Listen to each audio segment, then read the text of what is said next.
Today we'll discuss some animals and their sounds. I promise it will be a fun to watch this video. So watch till the end and now please look at the board.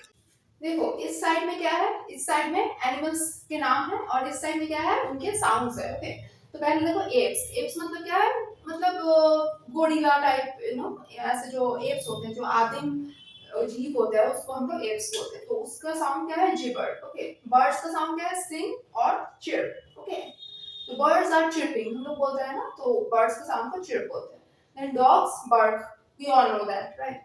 Flies का sound क्या है, बज। Okay, बज करके ऐसे flies जाते हैं sound करते करते। देन गोट्स का साउंड क्या है, bleat. Okay, lions roar, we all no.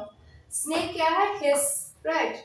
Then Wolves का है हाउल। ओके, ये याद रखना, इंपॉर्टेंट है ये। वुल्व्स का साउंड होता है हाउल। ओके, आउल्स का साउंड क्या होता है, हूट। ओके, और स्क्रीच भी होता है, लेकिन नॉर्मली हूट होता है। ओके, देन टाइगर का साउंड क्या होता है, ग्राउल। ओके, वो लोग ग्राउल करते हैं, tigers are growling. Okay, then horses का साउंड क्या होता है, नेई। ओके, नेई करके ऐसे बोलता है ना, तो हॉर्सेस का साउंड होता है नेई। और डक्स का साउंड क्या होता है, क्वैक। क्वैक क्वैक करके वो लोग पॉन्ड में, तालाब में ऐसे घूमते रहते हैं, तो डक का साउंड होता है क्वैक। ओके,